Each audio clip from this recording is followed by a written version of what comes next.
Blessings, folks. Welcome back to another episode of The Hit Streak. I'm your man, Nick Hyder, and today I have, it's really bright in here today. It's more bright than normal, and that's because of the gentleman sitting across from me today. He shines awful bright, folks. Check it out.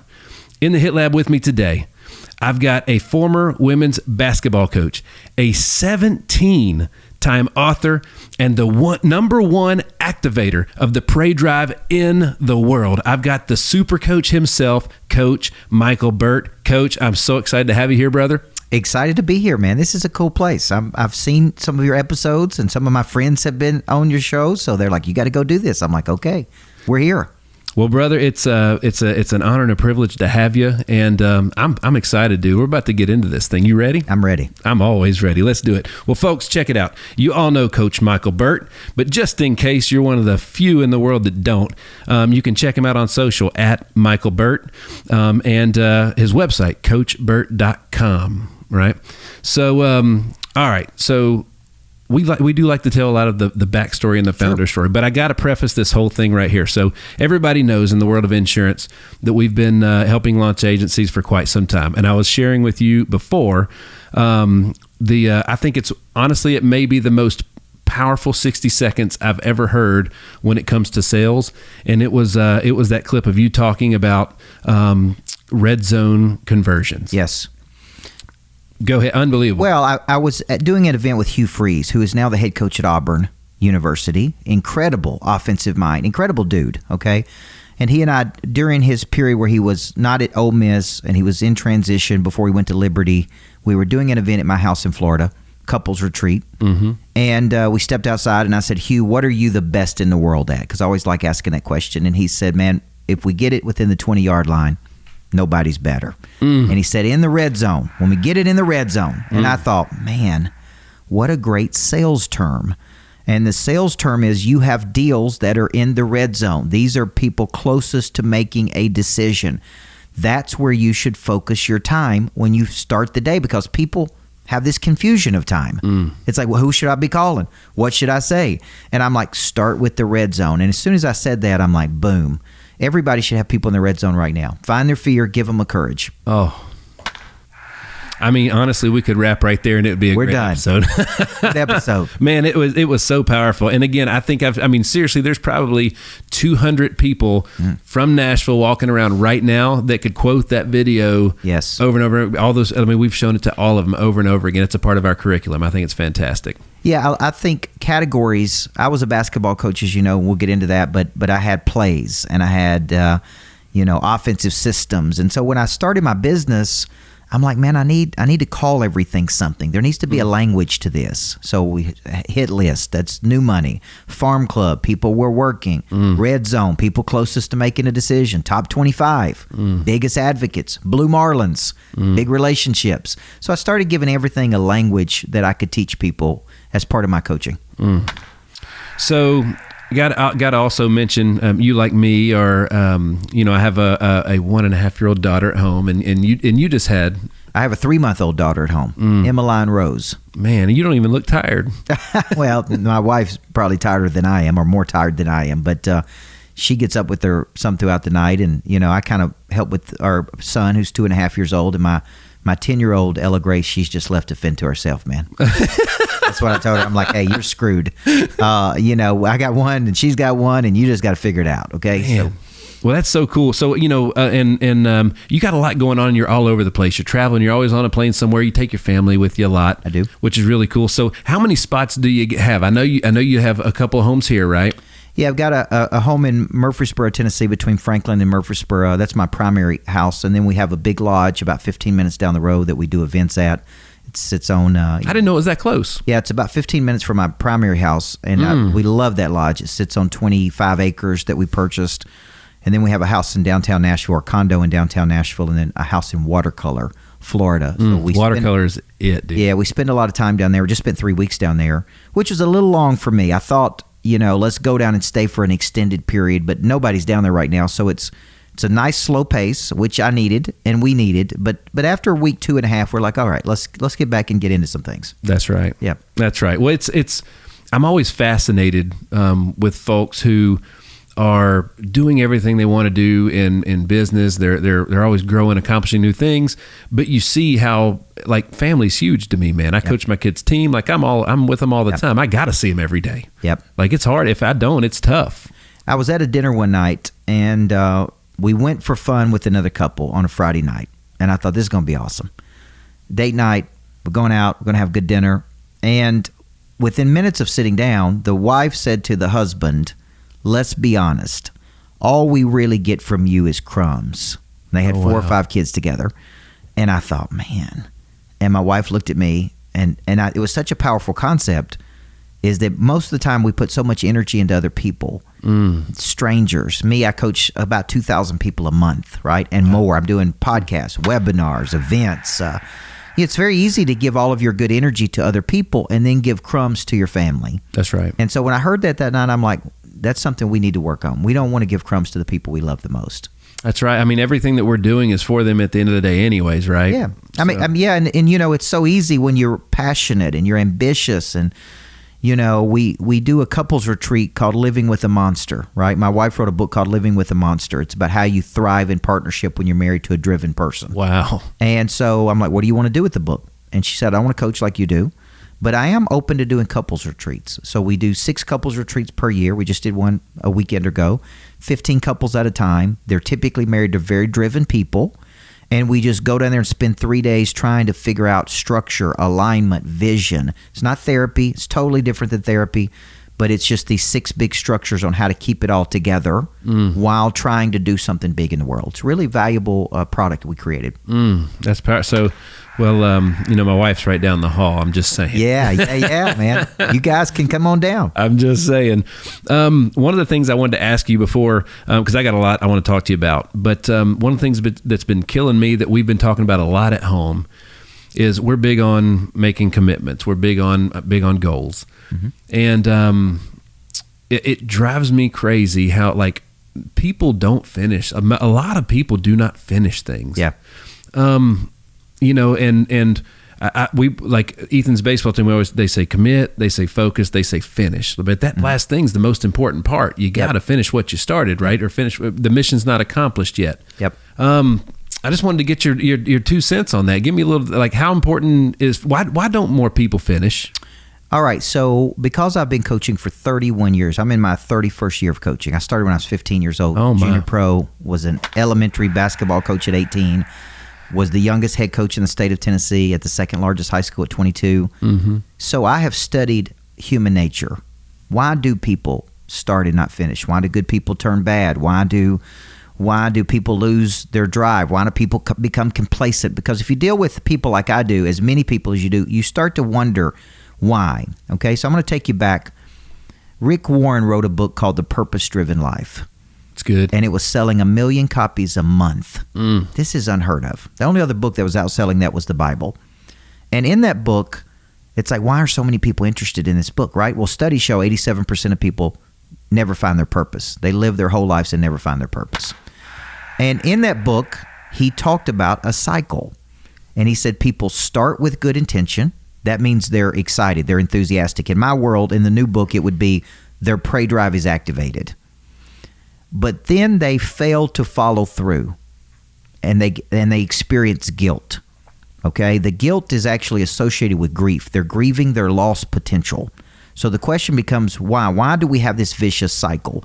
Well, when I wrote the new book, I studied the top 20 motivational theories. I deconstructed those theories. I codified those theories. And then I came back and said, after 31 years of doing this, this is what activates people, right? And I said there's 3 phases of this. There's activation, there's persistence, and there's intensity. Okay? It is human nature. Your brain is lazy. It will take the path of least resistance. It was created to keep you alive, to survive. It does not know how to thrive. It does not know how to really pursue something until you program the subconscious mind and tell it, this is what we're going to do. I'm going to start and I'm going to finish it. So I always say motivation starts it and discipline finishes it. Ooh. And discipline is a derivative of the word disciple, which means to give yourself to a person or cause you believe in. So I always ask people, do you believe in your future? I'll ask people in my audiences when I'm speaking. Everybody, oh yeah, never had a person say believe's a very powerful word. Do you believe in your future? And I say, where does your future live? People first go here, and I go, no, it lives here.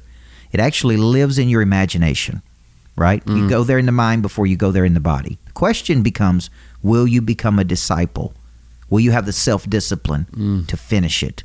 So persistence is a major problem with people. They do not see things through to their logical conclusion. They start, and when it gets hard, they quit, and then they start again, and then they quit, and then they start again. That's really the value of a coach to help you break that cycle. That's right. You know, I've mentioned it multiple times. My biggest problem, my family we have a great church here in Brentwood called New Hope, and Pastor Josh does my Christmas episode with me every year. He's amazing. But my biggest beef with why church is hard for me to do is because I'm sitting there and I'm watching all these people that are like in the moment, and then they leave and nothing changes. Sure. Like, and it's almost like, you know, when you like, I tell my family, if we're not going to church for the same reason we went the first time, what are we doing? Like, it has to be that there has to be a purpose behind it that's consistent every single time. Like, why would one Sunday be more important than the next? Like, give it your all every single time. Right. And so I even then I see people in their faith, they get like maybe they didn't quit, but they're definitely stagnated. 100%. There's stagnation. That's human. I mean, that's human nature. And I actually wrote a book many books ago called The Accountable Church. And I wrote that book because Brady Cooper, the pastor at New Vision in Murfreesboro, called me one day after church, and he said, "Man, will you work with me? Will you coach me?" I think it's a great idea. And I never coached a pastor one-to-one like that. So in preparation for that coaching assignment, I studied the fastest growing churches in the United States. Simple Church, Blessed Church, anything where churches were growing at a very rapid pace. And what I found was that they had a lot of structures in place to engage with people at a higher frequency, right? Okay. And so when I got finished coaching him, I'm like, these are things we do in business to keep people engaged. That's right. I'm running big coaching programs. That's right. They should show up every week, just like church. But they start and they fall off the wagon. Yep. Just like they do in church. And I said, do you know when people doesn't come to church? Do you know when people come and quit? Do you know when they don't come? Do you know the churn rate, which is opt out? Yep. And there was a lot of business questions I was asking, and he said, "Man, we could get better here. We could get better here." And so he said, "You got to write a book on this." So I wrote a book called The Accountable Church. It's really a book about how to keep people's attention in an ADD Red Bull society. Yep. Now, I hadn't got a bunch of pastors to buy it yet. It's interesting because pastors either look at it and go, "I ain't reading that." Yeah. What does he know about running a church? And I didn't write it to teach him how to run a church. I wrote it to teach them how to keep people engaged. That's it. How do you get people showing up every week? Because their feelings get into it. Well, Sunday's my fishing day. Sunday's my day off. Titans got a home game. Got a home game. Yeah. So, they need strategies in place to recommit, for people to recommit to their faith every week. That's right. I mean, it's, if, we'll move on to the next thing, but like, again, it's, churches grow by bringing people into through faith, right? 100%. So if you sit out there and everybody that's there comes as a follower, but eventually the follower becomes a leader. The best leaders were once great followers, right? Just like Jesus' first disciples. So at the end of the day, we made a commitment on the podcast, hadn't aired yet, but we're going to bring one family a month to church with us. That's the goal, is minimum, that's 12 families for the year. Yeah. See, we'll go 7 to 15 touches in our follow-up to close a business deal, but we won't go 7 to 15 touches to get somebody to church. There it is. And we're talking about a little bit bigger deal here. So it's like, why are we not more proactive with going after people? Why are we not more proactive with inviting people? Why are we not more proactive? Like, why couldn't we use a selling system in a church just to get people to church? That's right. Like, why can't we think that way? Some people are totally against that, but I'm like, isn't the purpose to get more people to heaven?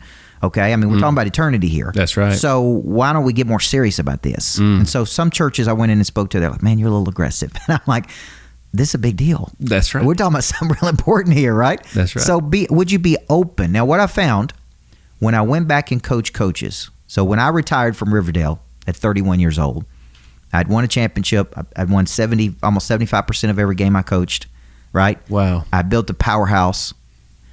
And so I'm going to go coach other coaches, right? So Vanderbilt hired me to work with their staff. Ole Miss hired me to work with their staff. And here's what I found. Coaches were sometimes so entrenched in their way of thought.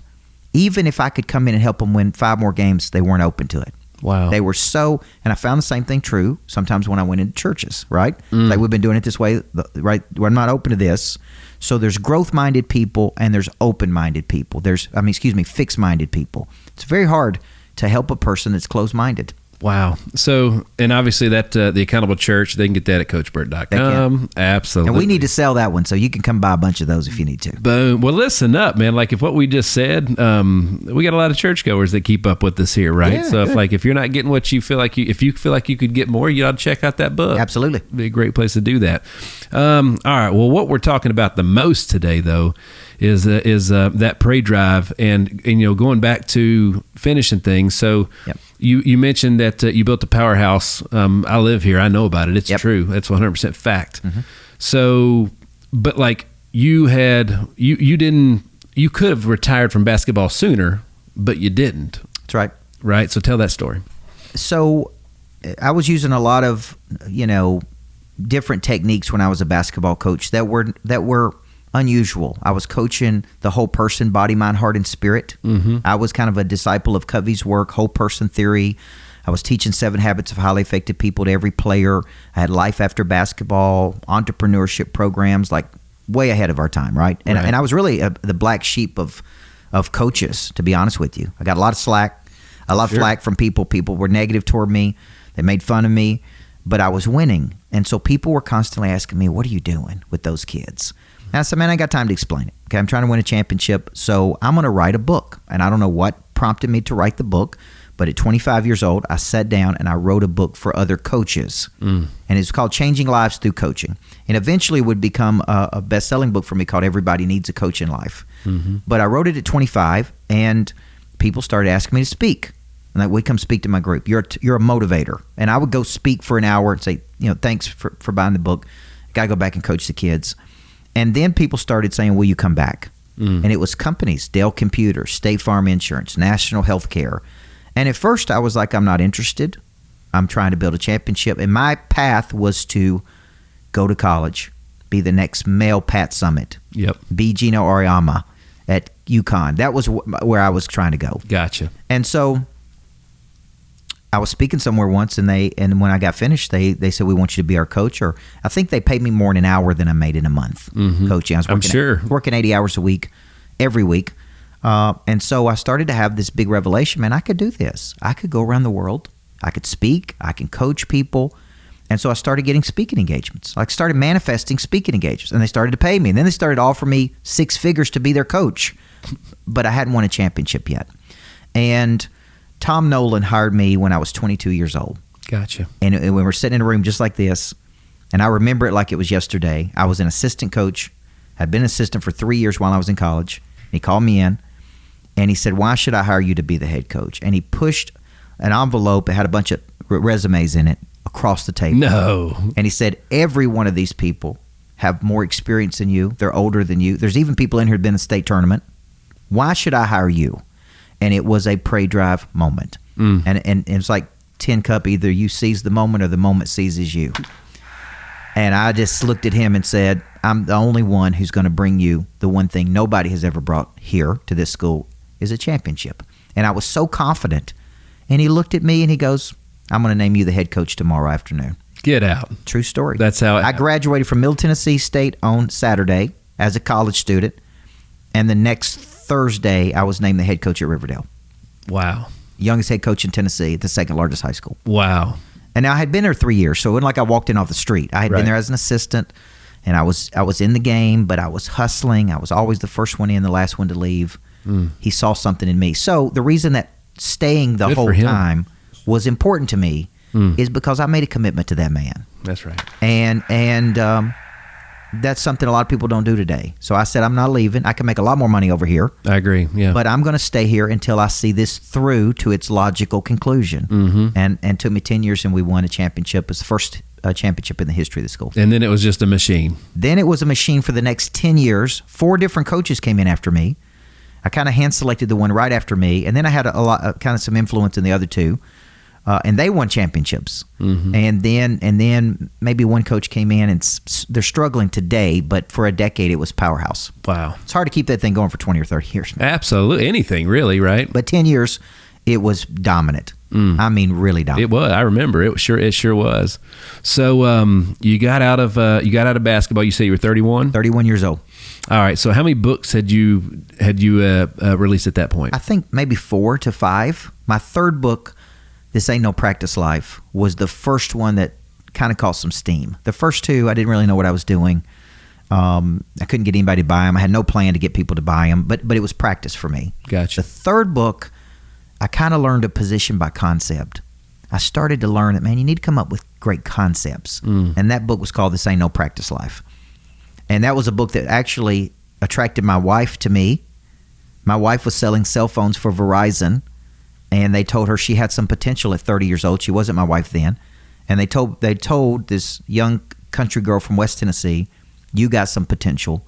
You should go see this coach. He can help you. And they paid $50 for her to come to a workshop on a book I wrote called This Ain't No Practice Life. Wow. She came to that workshop. She'd never read a self-help book. She'd never been to a seminar like that. She'd never had a coach. And after, she took a lot of notes, and then she came up to me afterward and said, I need to meet with you because I think I have talent. I think I have potential, but I have no idea how to activate it. Mm-hmm. I feel like you can help me. And remember, I was married to basketball for a decade. That's right. I was excited to see a woman. And I'm like, sure, step over here. I'm available. And but true story, that really activated our relationship.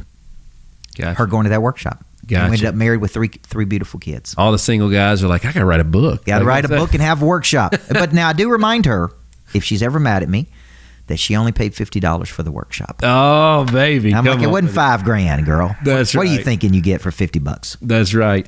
What, Mitch is talking about the workshops, because you've got something going on all the time. You're either speaking somewhere or you're running one or speaking at one or whatever.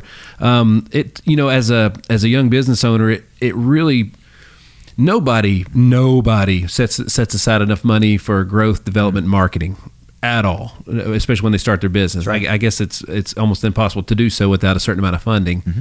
But I was like, it took me a long time to figure out that, like, you have to invest in yourself and you have to invest hard and heavy. And it's always, if it's more than you feel like you can do, that's the one you should do. Yes. Right? Because if it's cheap, like, name one time anywhere else in your life where you're like, I want the cheapest thing you got. Yeah. But that's how people think about their personal development. Mm-hmm. So why should you do it? Maya Angelou said, when we know better, we do better. That's it. And the way you know better is by getting in the room who know better. Okay? And for me, thank God, when I was 18 years old, okay, let's back up. When I was 15 years old, I was in an honor society called the Beta Club. And I won like a something, and they sent me to the Broy Hill Leadership Academy. Mm-hmm. So I went to North Carolina. I was in the middle of the woods with all these other kids. I remember being scared to death. But for a week, they just poured leadership into us. And it was there, I was like, man, I want to be a leader. Mm-hmm. Like I think I have it in me to be a leader of people. But that was what activated my prey drive, right? Gotcha. So at 18 years old, I'm a basketball coach at Woodbury Grammar School. They paid me $199.50 for the year. And everybody was going to Don Meyer coaching clinics at David Lipscomb. Don Meyer was the best, wasn't he? And so I remember going at 18 going, God, this guy's so good. They are like robots. It's like this crazy. Mm-hmm. Don Meyer said, if you don't read another book this year, pick up a copy of The 7 Habits of Highly Effective People. Mm-hmm. And I had never read a book like that. I came from a small town. We didn't read books like that in Woodbury, Tennessee. That's right. And so I went straight to the bookstore and bought it. And that book opened my mind. Gotcha. And I became a huge disciple of Covey, who I studied for 8 years. Gotcha. And that really got me on this path to self-development. That's incredible, man. Yep. Incredible. Well, folks, you got to invest in yourself, man. So look, all I can tell you, if it's, it's what might seem like a lot of money today, when you're done with it and you've achieved what you get out of it, it won't be a lot of money anymore. Yeah. It's an investment in yourself. You got to make them. You're going to learn something, and you're going to know something. You're going to have a confidence. You mentioned earlier about commitment. A lot of people think confidence, you start with confidence, but you don't. You actually start with commitment. Mm-hmm. From the commitment, you get courage. From the courage, you learn a new capability. You learn a new skill. from the new capability, you have a new confidence. That is a cycle to confidence that a lot of people think, well, I don't have enough courage to do it. I don't have enough confidence to do it. You don't start with confidence. You don't start with courage. You commit to something. That's right. Then you work through the cycle. And that was something I learned from a guy named Dan Sullivan, strategic coach that I was in for several years. So, I mean, you've sought out coaches. 100%. I mean, literally, he's been talking about the whole time how other people helped you get to where you're at today. Yep. Like, it's just part of the game. Yeah, I've had great coaches. I've had coaches from the time I was, a kid to 18 years old, 25 years old. I've been going to coaching. I constantly have somebody coaching me on something. Like the new book, we're trying to make it a Wall Street Journal bestseller. I hired Rory Vaden to help me do that. He's a coach. I've had a coach on nothing but connection, on how to connect with people for 6 months. Dave Blanchard, who owned all the rights to Og Mandino's work. I've had some of the best coaches in the world, and I've paid a fortune for those coaches, and they have helped me make a fortune. That's right. So it's like, I thought I was good at connection until I spent 6 months with Blanchard. Then I was really good at connection. When I figured out that I needed to start investing more into my development and things like that, it was studying other people, and I realized, like, well, why do I think I'm so special that I'm the exception to the rule? Right. They all did it. I got to do it too. That's right. How you do it, right? So that was the first lesson I had outside of sports, where when I wanted something, I just basically studied all the people that had it and found out what they had in common. Right. And if I didn't have that in common with them, I probably wouldn't have it. But if I did, I would probably get it. There are habits of the top performers. There's actually studies on this, that when you look at the habits of the top 1% of performers, right? Remarkable boldness, intrinsic motivation, connection, grit and resilience, ability to lock in and see something through to its conclusion. These are habits of the top performers. If you want to be in the top performers, then you need to acquire these habits. And it's clear, right? This is a chapter in the book. I think I call it Pretender to Contender, where I break down the habits of the top 1%. I love that. Yeah, I break down the habits. And I'm not saying pretender like you're a fake, but I'm saying you haven't made a decision. The word decide means to kill something off. Decision means to cut something away. You simply haven't made a decision to go pro. You want to make the pro money, you got to have the pro habits. That's right. Right? And you go back to your sports career, you always had a coach. Always. Bet you had good coaches and bad coaches. I had, I was lucky. Yeah. I was very blessed to have amazing coaches. There you go. So we get that sports people need coaches. Why wouldn't we get that business people need coaches? Like, I don't understand. Like, my daughter goes to gymnastics. She goes to cheerleading. She went through a season of wanting to ride horses. We right now we hired a psychologist to work with my daughter, a performance coach to work with my 10-year-old daughter. Oh, that's awesome. And it's like, why wouldn't we get them the best coaches in the world? I might get a reference from you on that. Yeah, absolutely. That's fantastic. So, we've mentioned you got a new book out. I do. And we've mentioned the Parade Drive a couple of times, and I had Tim Corbin sat in that chair not long ago. Wow. And I asked him, because that was like, I think when I look at the Vandy boys, first of all, Coach Corbin is like one of the most polite, biggest gentleman on the ultimate gentleman on the planet, right? Yep. But not on the ball field. Right. Like, it's like those kids are amazing until the first pitch is thrown, and then a switch is flipped. That's right. And now they're the ultimate competitor. They're going to stomp on home plate and rub it in your face when they hit a bomb. Yep. They're going to do all those things. Then the game's over. Now they're back to, they flip the switch back. And my wife talks about that a lot. She was like, when I used to come home after we worked together, so I'd be real intense. And as soon as I'm done, I flip that switch. And I'm like, hey, baby, like, what are we doing next? She's like, how do you do that? Yes. And I would always say it's a switch. You just flip it. As an athlete, you got to know when to do that, right? So, You've been doing a lot of good things that I just absolutely love, from becoming a person of interest, but more importantly, like, I think you just nailed it when, like, I never could figure out how to describe what it was. We skated all around it in Coach Corbin's episode,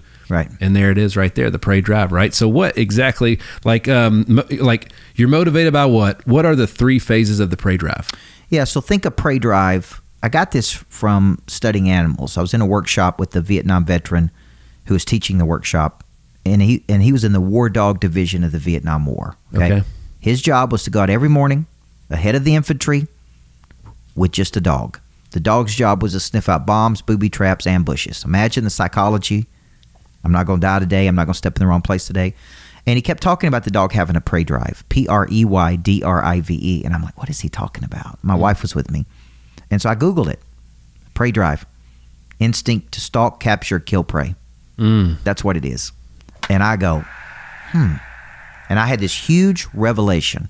Revelation is a sudden dramatic moment. Okay. Right. So I had this huge revelation. Humans have a prey drive. So I tell my wife, I said, this is what I've been doing.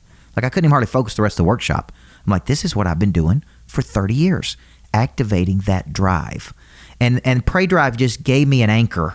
It gave me something to call it. Instead of saying motivation, which is kind of boring, and inspiration, whatever, I'm like, it's activation. So I just, for 2 years, studied what activates drive in people. Took the top 20 motivational theories, like I said, broke it down, and I basically started talking about it in my talks. Man, we got to activate that prey drive, right? And man, it called. Everywhere I went, people are like, I love that. That's it. I need to activate my prey drive. My kids got to activate their prey. My spouse got to activate their prey drive. And I got so much potential, but I can't get them to, right? And so what I did is I gave a language and a framework to this, which is one of the gifts God gave me, is just a gift of association. I can hear a concept, I can deconstruct it, I can codify it, I can package it. Packaging is really my unique ability. I can package a concept and literally make millions of dollars with that concept.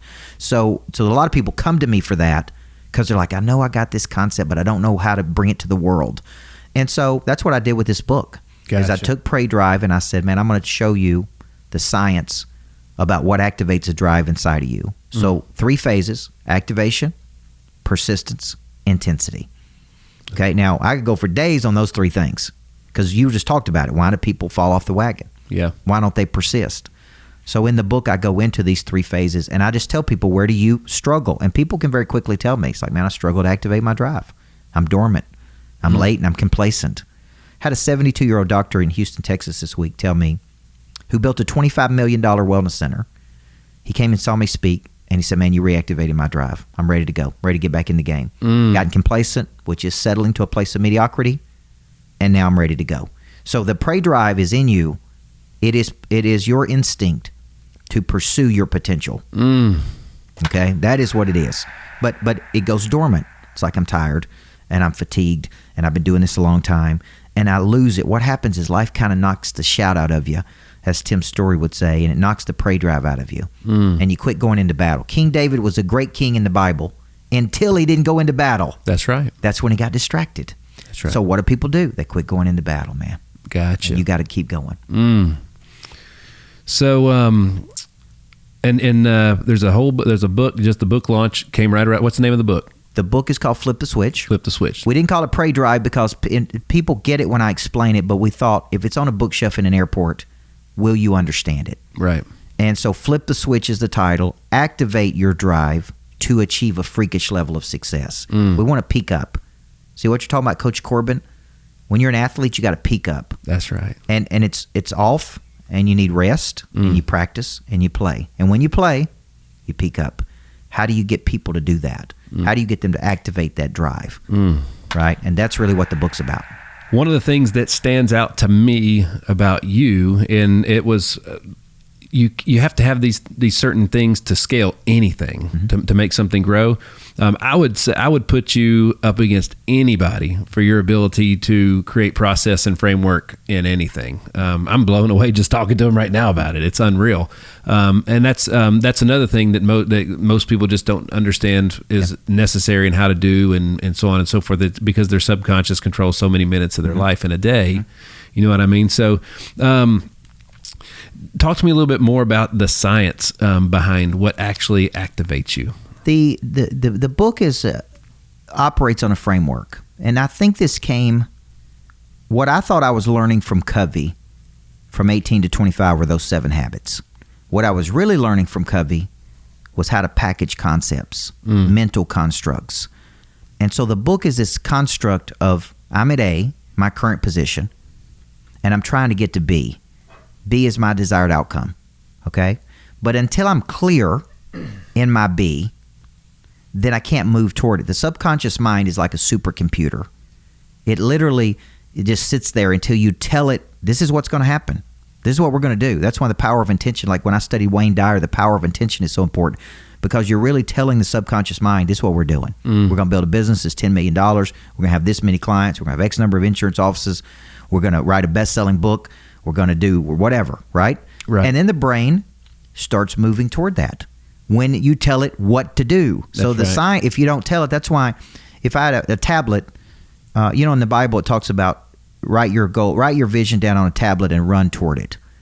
Right. Well, the new school tablet are remarkables. And you write it down and you go. And so I've literally done this exercise A to B probably 200 times. I do it almost every day. Gotcha. A on one side, B on the other. Straight line. I'm at A. This is what I don't like. This is what I don't like about where I'm at. And it couldn't be something negative. It could be something that's not working like it should. Right. I'm too involved in the sales cycle. This is not working. I need these 4 people. Right. And B is this clear vision, and I'm taking high value activity steps toward that vision. Okay. And I'm manifesting that vision. But what is happening between A and B? What is keeping me from going from A to B? And so the science is I need to tell the brain over and over and over, this is what I'm going to have a greatness factory in downtown Nashville, a place you go to become great. It's got an auditorium and podcast studios, and you can work there and you can learn there and you connect, and every person gets access to my coaching, right? So it's not the complacency factory. That's right. That one's across the street. And I may open that one too, because that one will definitely sell out. It worked for winners and losers down there. That's exactly right. See, that's a great concept. So the brain, I get into this in the book about, hey, you're A and you go to B, and the whole book I make you do this exercise over and over. You literally can write in the book. Wow. It's like, do it again. And when's it come out? January 31st. January 31st. Most people, I was coaching 5 guys probably 90 days ago that were all making $500,000 a month in personal income. And they came to me because they said, I lost my prey drive. First exercise I do, A to B. Where are you at? What is B to you? Nobody could tell me. Wow. What are you moving toward? They quit going into battle too. That's how they lost their prey drive. Yeah. They got to a point. So the question becomes, why do we become complacent? Complacency, gradual settling to a place of mediocrity. Oh, wow. Mediocre, halfway up the mountain. That's right. That's what it means. So it's because we have satisfied needs. Satisfied needs never motivate, only unsatisfied needs. So we pursue a new goal. Man. That's why we become complacent. Absolutely. And when's your greatness factory going to be finished? It's hopefully May of 2023, if they can build it as fast as they're telling me they can. It's going through the city right now through permitting in Nashville. It's beautiful. It's I had the vision in 2016, and the vision came because moms and dads would bring their kids to me and they'd say, my daughter's got a lot of potential. She just needs something. Yeah. Confidence, motivation. And I would say, thank you for bringing your daughter to the greatness factory, because we're going to manufacture her greatness. That's it. So when I became a coach, a business coach, I'm like, man, we should build a greatness factory. We should have greatness factories all over the world. 100%. And so that's the vision. And it's really cool. People really like, there goes back to my unique ability, which is concepts. I can create concepts that people can latch onto. Person of interest was a big concept for me. Prey drive is a big concept. $1 Million follow-up is a big concept. The greatness factory. So I know how to take a concept and package it and then attract people to that concept. That package word is extremely powerful. I've heard you use it a couple times. And, when you're packaging is a great way to describe framework. That's right. And process, Right. So, if you're struggling with your baggage, or your business, how is your package? Yes. Have you packaged it for anybody? Most people struggle there. That's right. So the formula is find that which makes you unique. Go deep into your past. Package what makes you unique. Market what makes you unique, and ultimately monetize what makes you unique.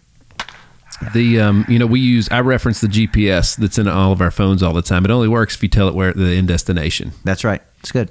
You know what I mean? And it tells you how long you got, and if you get off course, it corrects it, and so on and so forth. So sounds like a lot of what you're doing for a lot of great people. Yeah. It's helping people get clear on where they're going. When I read stats like 87% of people live their entire lives and never find their purpose, 9 out of 10 people can't tell me their talents, what their true unique skill set is, what problem do they solve in the world, how do they monetize their skills. Everybody's got at least one. That's why God put them here. That's right. And until they, the parable of the talents is interesting, because initially I thought a talent was a talent, like an ability, until I really dug in, right? Talent was a sum of money in the Bible, and each person got talents based on their own abilities. And they took those talents and did something with it. And then, right, the only place it says, well done, good and faithful servant in the Bible is in the parable of the talents. That's right. That is the only place. So they took what they had, their ability, they went and did something with it, and they brought it back with interest, right? And it said, well done, good and faithful servant. I love it. Right? That's I the love parable it. of the talents. So the book comes out January 31. However, they can pre-order it now, right? I really want them to pre-order it now because we're trying to do something big with this book. When you write 17 books, I've never had a Wall Street Journal bestseller. I've had Amazon bestsellers, but I've never had a Wall Street Journal bestseller. And we're really tracking toward that. So what we've tried to do is say, if you'll purchase the book, we're going to give you 90 days of coaching with me every Wednesday, called Pray Drive for Lunch, every Wednesday. Wow. We're going to give you a full day with me the 13th at my lodge or virtually anywhere in the world. We're going to give you me breaking the book down on video for 4 hours, all if you just buy the book. So you go to coachburt.com, you buy the book, you put in your receipt, the whole funnel will allow you to do that, and then boom, you get all these extras. I mean, you get thousands of dollars worth of coaching for $30. Absolutely. Absolutely. That's right. Connor's doing it right now. Come on, big guy. You'll see me there too. I'm gonna get that. I'm a big supporter of all that stuff, and we're definitely gonna be doing that.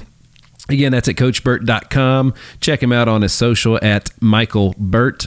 And before I get to the next piece, I had a question for you. So besides the books that you've written, what are your top 3 for somebody that's like, it wasn't that long ago. I didn't believe in reading that much. I didn't believe in reading until I did, and then I believed it. Right. So what would if somebody's looking for a good place to start, what would your top 3 be? I think about books that have had significant impacts on me. And there's a lot of great books. Number one, a book that's had the most impact on me from a sales perspective, which is crazy because I just found it over the last year, is a book called Total Cash Confidence by Dan Sullivan. And he talks about in that book that the way you really have confidence about money is you spend all of your time and energy focused on other people's ambitions. Interesting. Okay? And that's really, you and I talked about the show Undercover Billionaire. Mm-hmm. And if you were dropped off in a city where you had $100, no contacts, and you had to figure this out, the way to really earn money is by helping locate people's ambitions and dreams. That's right. Or finding their biggest problems. That's right. And helping to solve those problems. And when you focus there, you know that we could drop you off in any city in the world and you can make money. That's right. Okay. Now, that is cash confidence. Not how much money you have in your bank account. Because the funny thing was, the more money I had in my bank account, the less confidence I had. Because I started doing bigger deals. And you think you have a lot of money until you do a $7 million project in downtown Nashville, right? That's right. And it's like, well, man, I need more money. That's right. So I always say you don't need more money, you need more people. The people have the money. But you got to locate the people's dreams and ambitions. Money changes hands when problems are solved. So Total Cash Confidence is a sleeper that nobody would ever think about as one of my top books. But man, I've read it, I bet 50 times because it gets me focusing on other people. That's right. What are your dreams in it? Not focusing on making money, focusing on helping you. And if I help you reach your dreams, I'll make money. Gotcha. Okay. And then obviously I go back to the 7 Habits. If you've never read the 7 Habits, it changed my life. But I think the 8th habit was actually Covey's best work. Okay. The 8th habit was another dimension to the 7 Habits of Highly Effective People. And he goes deep into finding your voice and helping other people to find their voice. Deep into the whole person, body, mind, heart, and spirit. Very methodical. So Covey was this deep guy that I studied from 18 to 25. And I'm like, man, this has changed my whole life. So those would be 2 of my top. And then, when it comes to a third, I'm just thinking about a book I could read over and over and over. And I think about... Good to Great was good or instrumental early in my life for a lot of people. The concept is big. I don't have another one that comes to mind that would be like, this is my top 3 because there's so many. I mean, I read 4 or 5 books at a time. The one that one of the first ones I read was Think and Grow Rich. Oh yeah. And then I was exposed to the follow-up, The Strangest Secret, by Earl Nightingale, the 45-minute little audiobook that's right. Painful to listen to. Yeah. However, that's the book so they did that's what we call that our $1 Million Month. All of our new business owners and teammates do that with us. But basically, like he said, get an index card, write 10 of the easiest goals that you can do every day, 30 days in a row. So immediately I'm like, I'm dreaming big. I'm drinking gallons of water and doing all these things. And the first time I got sick, Couldn't do it. So I didn't know how to set goals that were applicable to the task at hand. But it was when my wife and I, and obviously the drill is if you fail, you rip up a card, you got to write a new one. You start over. So my first card, dude, it was pretty. I took my time on it, had colors and all kinds of stuff. You know what I'm saying? It was my 16th card that we ripped up that my wife and I both looked at each other like, yo, we're the problem. Wow. And you should have seen how ugly the fourth card was because after a while I was like, dadgummit, I got to write another dang card. And you know what I mean? So but like that changed from that moment forward. We started making money. Yes. We had money. Yeah. We had time, we had things that we needed. And honestly, the more we could give, that was when we really started actually like being able to consistently tithe and give back. You know what I'm saying? That book changed me forever. Yeah. See, and that's what a book does. I mean, I think a good book, that's why people should, I always ask people, what are you reading right now?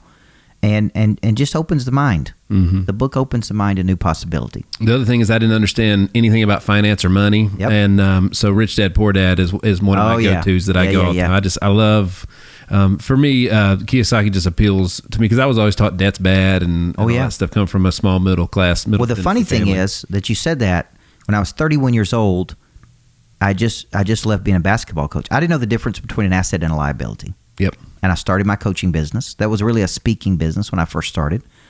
And so I got to grow my financial IQ.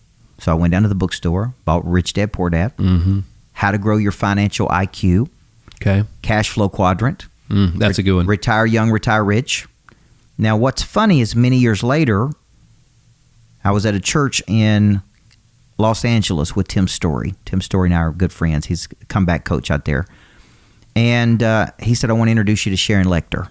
Okay. And so I said, okay. Sharon Lecter wrote the first 10 books for Kiyosaki. Wow. She wrote Rich Dad, Poor Dad. Okay. She wrote Cash Flow Quadrant. She was Kiyosaki's right-hand woman. Gotcha. And Kiyosaki used to say, I'm the horn and you're the engine. Gotcha. And so she was a CPA by trade, but she was right there instrumental in building Rich Dad, Poor Dad. And then so many years into it, they broke up. She went her own way to be a financial literacy expert, and she became one of my good friends. And it was so funny because I went to the bookstore and I bought her book. And then X number of years later, I'm having dinner at her house. That's unreal. And we're on the road together doing a tour together. Unreal. Me and her and Tim Story. Isn't that wow, cool? That is cool. Yeah. That is cool. All right, so I've got something here that I wanted to ask you. And, anytime it's been a thing, everybody's talking about, you got to find your why. You got to find your why. Well, I've got here that Coach Burt says, screw your why, how to get your purpose to activate you. Yeah. Do tell. Yeah. I don't know where I was at. I was speaking at an insurance conference, and I was on a panel. And I heard this everywhere. You got to find your why. And let me preface this. I believe Simon Sinek is a genius. I believe find your why is a great concept that he created. It's a great mental construct. It sold millions of books, and he sold more books than I have. But somebody said to me, I just hadn't found my why. And I just right in the middle just said, man, I think you need to screw your why. And everybody started cheering and clapping, and that's awesome. And I said this. I said, and I've been doing this 31 years. Mm-hmm. I have coached every kind of person you can imagine. I do not believe, personally, you have to find your why to do something big in the world. I actually believe your purpose or your why finds you when you are pursuing something. Okay, so I don't sit in a room and go, what am I supposed to do? This is my why. Now I know my why. Now I've got purpose. Now because I got purpose, I'm motivated. I actually believe I can know my purpose, still not be motivated. Absolutely. I agree with that. Okay, so chapter 3 of the book, which may be my next book, it's called Screw Your Why. I do not think, and I'm trying to say this to people, look. It's a great title. The way you find purpose is you move. You take action. The prey drive has to be activated. Prey drive is curiosity. It's hunger. It's instinct. I'm pursuing something. Mm-hmm. I didn't know I wanted to write books until I started writing books. I didn't know I wanted to coach adults until I went and spoke to adults. So I think a lot of people feel like losers in life because they hadn't found their why. And I'm giving everybody permission out there. It's okay if you don't know what your big why is. And by the way, I used to say I'm doing all this for my wife and my kids. Mm-hmm. Okay? Because that's the politically correct thing to say. Right.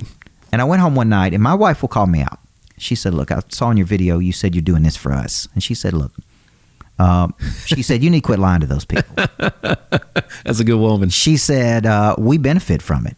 We live in nice houses. We have a better life, way better life than I ever imagined. But you don't do this for us. You do it for you. There's something in you that it feeds. And here's what I figured out, because I did a whole study on purpose. And purpose is exchange of talent to help another person. Okay. And the exchange is where I get purpose. You see where I'm going? I do. If I help you move towards your purpose or be or whatever, and you come back and you thank me and you say, man, this was really valuable for me. That exchange gives me purpose. Gotcha. So when I speak at the very end of my talk, I always say, you give me my purpose. The coach is not valuable unless there's players. The book's only as valuable as people buying it and reading it, right? Amen. So I did a whole thing called Purpose to Profit. That was one of my best-selling programs. Purpose to Profit. How do you find it, and then how do you make money with it? And so in the chapter 3 of the book, Screw Your Why, I go deep into allowing your purpose to find you by pursuing your interest. It's like when you come in, I ask you, did you do this? Do you enjoy this? You know, like how, like I want to know, I'm curious about people, like how did you figure out how to do this? Like you with the insurance thing, like how did you do this? How did you build this? What activated your drive to want to do it? And you told me your backstory, right? You did this and you did this and I learned this. I'm always like, what did you learn? I'm curious because I study people. I'm like, okay, now I'm putting the puzzle together. But I think purpose finds you. I didn't know I wanted to help people find, package, market, and monetize their purpose really until over the last couple of years. Gotcha. And I'm like, this is what I'm good at. Gotcha. Well, you know, we're talking about commitment, and I'm big on you got to go all in, man. You got to give it your all, give it everything, right? Because if not, you know, I just, if you come up short, how do you know that I just can't leave anything on the table, right? So when you're going all in, like how do you make your drive a daily habit? Like how do you make it a part of your everyday life? The Pray Drive, this is a lot of people are shocked by this. Just because I write motivational books and I study motivation does not mean I wake up motivated every day. I wake up just like everybody else does. Tired sometimes, frustrated, irritated. I'm a high D on a DISC profile, so I'm angry because I'm not getting where I want to go fast enough. I have to work through a cycle to activate my Pray Drive. Yep. Okay. Now, this is where the Covey in me comes out. If you have 4 parts of your nature, body, mind, heart, and spirit, I believe each of those parts can be activated. That cycle you mentioned, my wife and kids would say that mine is not pretty because like I'm literally like pumping myself up, almost like getting mad. Yeah. Pissing myself off. What Pray Drive? That could be a way you activate your Pray Drive. It's 100% the way I do it because then it's like, all right, now I'm ready to go. Yeah. It's just like it's game time. That's right. So every morning, this morning I go through the cycle. I when I'm in town, my goal is to get up at 4:30. I listen to something positive. It's a great day to be alive. Some kind of song. It's going to be a good day. And then I'm kind of to myself because everybody in the family is asleep at that time. I ride into the gym. I listen to a sermon on the way to the gym. That feeds my faith. Gotcha. I go work out at Rock Box, which is boxing. And I like the boxing because I can go hard with the coach. That works out my body. Typically, by the time I leave there at 6 a.m., sun's coming up, I'm starting to go, all right, man, let's do this. Then you've already kicked the day's entire behind before everybody else gets up. It's a discipline, but it is part of this cycle of Pray Drive. And then I go home and spend time with my kids. That activates my heart, okay, emotional. Then I listen to something on business as I'm getting ready. That activates my mind. Now I'm ready to go into battle. That's right. I woke up just like everybody else, not Pray Drive activated. Because when you've been doing something 31 years, like this past week, I was in San Antonio, and I was speaking to a group, and on my way over there, I told my guy on my team, like, man, I don't feel like doing this. I've been doing this for 31 years, right? And I got a group of real estate agents that want me to activate their Pray Drive. Yeah. And here's the deal. As soon as I walked in that room, and as soon as I flipped the switch, boom. Bam. And he came to me and says, man, one of your best talks I've heard. Really? Yeah, that day, he's like, man, this is one of the best ones I've heard you do. And it's a guy who travels with me all the time. That's so cool. So I was like, the pros don't listen to their feelings. Amateurs listen to their feelings. Feelings are not fact. And they are sure are confused with it a lot. They'll lead you wrong. Man, that's the problem we got going on with the world today is everybody's feelings mean too much. I think if you're offended by stuff all the time like that, I just think we're too many people are spending too much time looking in instead of looking out. Yeah. You know, they'll look out when something's wrong, somebody else's fault. Sure. But boy, man, it drives me crazy. I'm like, I could spend more time thinking about what I could do for other folks than how they're bothering me. Big time people don't have time. How do you know if you're with a big time person? And this was, I'm trying to think of when I was working with him, Ben Wilson, real estate agent, Hendersonville, or Mount Juliet. And he said, you know how you know big time people? And I said, no. And he said, small time people get together and talk about other people. You listen to their language. Next level people get together and talk about events. What happened this weekend? What's happening? Who's winning this game? Who's doing that? He said, big time people get together and talk about ideas. But real big time people get together and talk about execution of ideas. Bam. And that's how you know if you got a big time person or not. Man. So is that how you create value in this world? Value is exchange between your talent and skill and someone else's problem or ambition. It is that exchange. Gotcha. I have a problem. I want to write a best-selling book. Okay? Rory Vaden comes along, says, I'll show you how to do that. Brand Builders is amazing. Because I've done it for the last 10 people. Okay, that's value creation. Value creation, but Sullivan called it the fundamental relationship between your talent or your unique ability, what he called, and their problem. And this exchange is value creation. It's also where monetization takes place. That's right.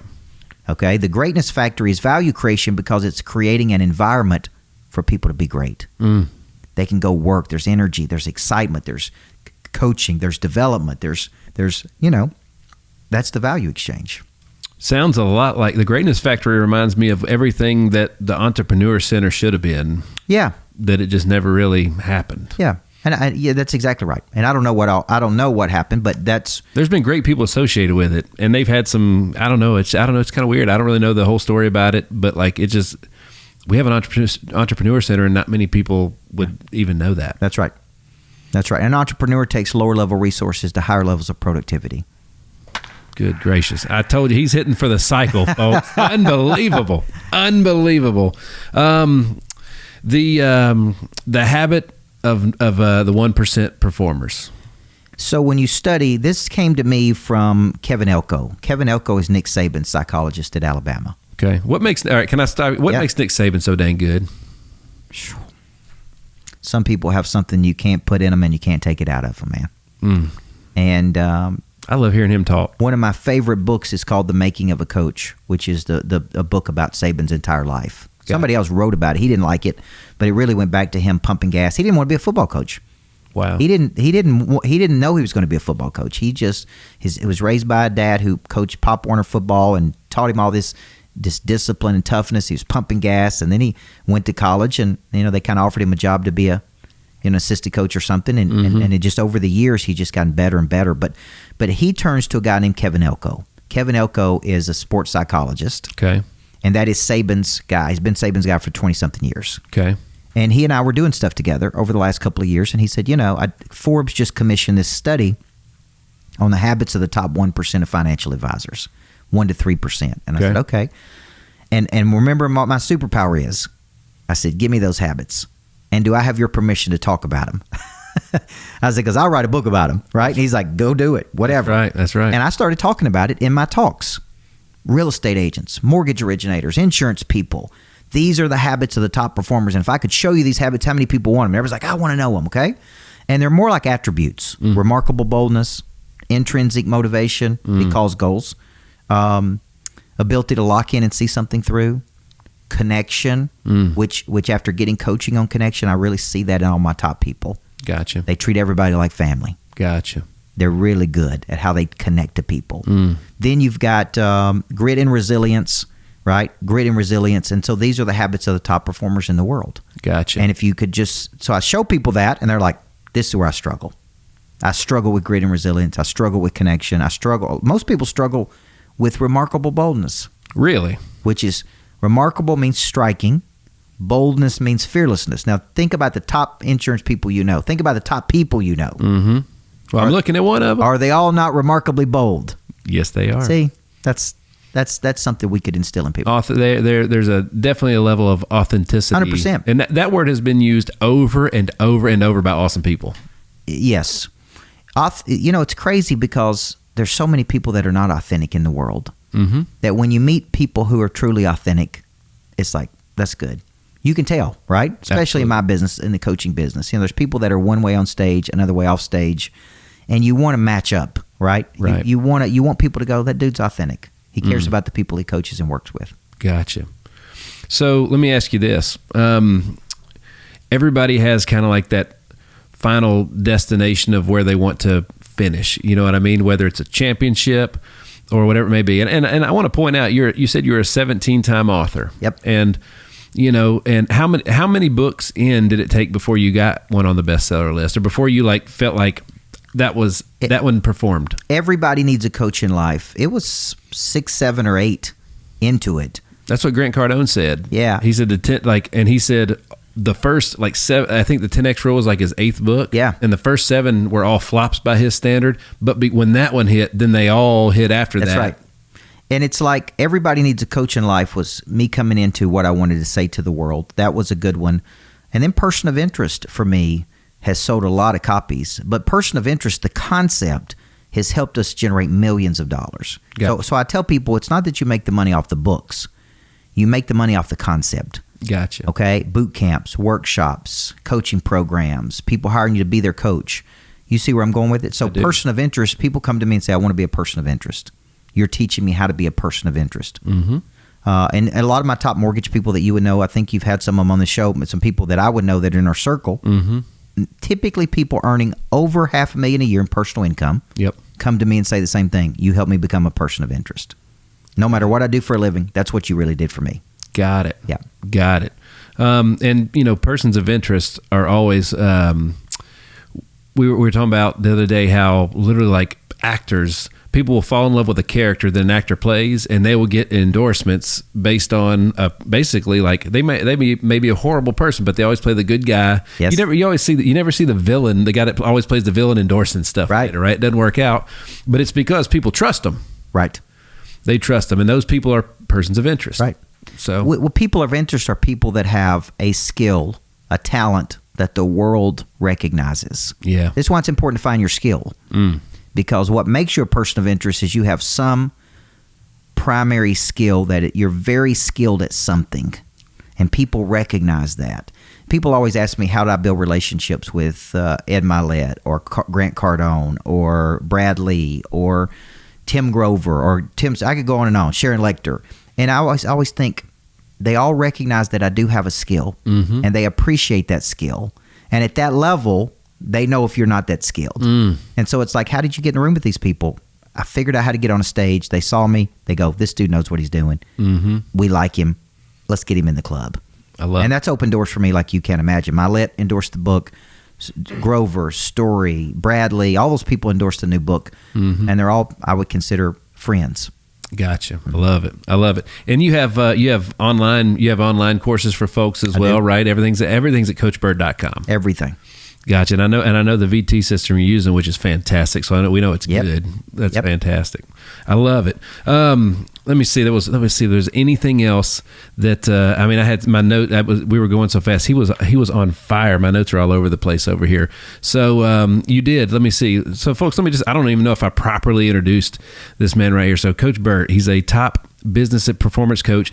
Again, as I mentioned, he is the #1 leading authority in the world on activating the prey drive in people. You literally coach tens of thousands of people every single year. Like, how many speaking engagements are you doing? He shot a podcast with Sam Taggart before we shot this one right here in this studio, right? Yeah, I do a lot of speaking, and I enjoy that. People ask me why do I do so much speaking. Speaking is the #1 way I drive leads and affinity. There's no faster way for me to build affinity or to generate revenue for my company than speaking. Gotcha. Okay, and we generate about 3,000 leads every 90 days. I'm not purchasing that. We do marketing and advertising, but most of those leads are people who have seen me speak, webinar, something. Gotcha. To generate interest. You spoke at the 10X event. I mean, golly, they've had Donald Trump. Yep. Everybody, Kevin Hart, you name it, Steve Harvey, massive names. That's why I always have an affinity for Cardone, because I actually met Cardone in 2012. Okay. People always ask me, how did you get on the 10X stage? I had a radio show in Nashville on an AM station, 1540 WLAC. That's right. Oh my gosh. Okay. That's right. And I called it Change Your Life Radio. 1 hour can change your life. And so I was always looking for somebody to have on the show. Always, like you are for your podcast. That's right. And I was walking through an airport, saw the 10X rule in Chicago airport, and I go, man, who is this dude? I identify with the concept. Reached out, called him, had him on the podcast. He said to me, man, you made a real impression on me. You did such a great job interviewing me. We should be doing things together. Gotcha. And that started a relationship with me and Cardone, who's always been good to me, by the way, that ultimately led to me speaking at 10X in 2018. It changed my whole life. Absolutely. We did over $1 million for me speaking on that stage. Wow. We did $250,000 in less than the first hour of me speaking. Wow. And I had never been exposed to that kind of volume that fast. Onboarded more clients than we've ever onboarded at one time. It was great. It was a great experience. Well, so, when I know from my own experience, when you see somebody like you, and obviously everybody is drawn to it, and they're like, yeah, I should. Everybody would agree. Like, I'm sure he could help me out. There's an intimidating thing that happens, whether it's the belief they don't have in themselves or just, how they look at folks. You got a lot going on, a lot to offer these folks. I mean, how many courses are on your website right now? I do everything from I have a monthly coaching program that really I tell people this is where you should start. There it is. It's a weekly frequency with me. I do a call every Monday with the group. I have the online academy. Then it goes up to come and experience a live event with me. Okay. I have this big lodge. The Greatness Factory's coming. Come and be in a room with me for a day to 2 days. Let's go deeper that way. Gotcha. And then some people say, I want you to coach my team. I want you to work with my people. I do have some experiences where people come and spend 2 days with me, and it's just me and them. And we do it at the lodge. They stay there at the lodge, and I just spend 2 days focused on their business and their coaching, and I'm trying to build them to be better coaches. Well, I had no idea that the lodge was so close. For some reason, I thought it was like in the mountains in Pigeon Forge or something like that. No, it's literally in Christiana, Tennessee. It's 35 minutes from Nashville. Man, that's awesome. And you got that, you got the Greatness Factory, you got the spot and watercolor, and you're utilizing all those for family stuff. I mean, Coach Burt's one of the few people that when you ask him what time their plane leaves, he says, when I get there. It is true. I do have my own plane. That's right. Yeah, and that's a cool thing to do. I got a plane in 2017 because I was just away from my kids a lot. That's the primary reason. I didn't get it for Instagram, although, everybody wants to see it on Instagram. I really got it because I was tired of being away from my kids. That's right. And it's like, man, how do I go do this? How do I not give up this dream? This is part of my job. I travel around the world. I speak to people. It's how I build the business. How do I do it? And so then we got the plane in 2017. Then we got another plane, and it allows us to go take our family. Like now we go, the whole family goes. Our family assistant goes. A nanny goes with us. Like everybody goes with us. That's right. And then we come home, and it's a more intentionally congruent life. It's awesome. I know that's something that my wife, we've spent a lot of time in airports the last couple of years. Yeah. And every single time I look at her, I'm like, there's a better way. There's always a better way. And never let someone talk you out of something that they don't know anything about. That's right. Planes are like houses. You can finance them. You can partner with people on them. You can, and people know. You just got to go to people who've done it before. That's right. And figure out there's one out there that could fit what you're doing. That was you alluded to, like, making sure that your sources are credible. Yes. That's man. That is huge. That's a big thing. Like, it's fantastic. So, the question I had for you was, for the beginner that goes to your website the first time, like, where do I start? Yeah. You gave them that. Them that. Just the basic coaching program. Right now it's on promotion. It's like $299 a month, something like that. Very affordable. Yes. Oh, absolutely. Get started there. It fluctuates depending on what season it is, but it's $299 a month right now. Could go up to $499 sometimes, but it's well worth it. I'm going to teach you exactly how to go out and grow your business. I'm going to teach you how to activate the prey drive, and we've got a lot of structures to help people get a significant increase in their revenue. Well, man, is there anything else that you would want to leave? Any final thoughts or final words? No, this has been fun. You know what you inspired me to do today is I do so many Zoom podcasts. This has been fun. Sitting with you, doing this here professionally. Thank you for your help. And, just having great conversation, man. Absolutely. Inspired me. And I'm looking forward, because the Greatness Factory's got podcast studios. I'm looking forward to doing this with people. When you go out and see Brad Lee, I asked him once, I'm like, do you ever get any work done here? And he's like, this is work, right? Like, I'm hanging out with people, talking to people. That's his way of working. But I really enjoyed today. So thank you for having me. Ask great questions. very authentic and real person, and congratulations on all the cool things you've done, man. Brother, I appreciate it, and I'm looking forward to the relationship and how it's going to grow, man. I really am, and I mean, I'm serious. We've been pushing to get you on here for a long time. I'm so glad you made it, man. Absolutely. Thanks for coming. Well, folks, big shout out to Coach, the Super Coach, Coach Micheal Burt, once again, 17-time author, the #1 activator of the Pray Drive in the world, and new book's coming out January 31. Yep. You should pre-order it, though. Yes. You should pre-order it. I know there's going to be a couple folks here today that are doing that. Connor already did. I'll be doing mine here when we get done. Fantastic. And again, check him out on all of his social, at Micheal Burt. CoachBurt.com is the website. Folks, I promised you a good one, and I delivered. That's what we do, baby. Yes. So thanks so much for tuning in to another episode of The Hit Streak. I am your man, Nick Hyder. God bless.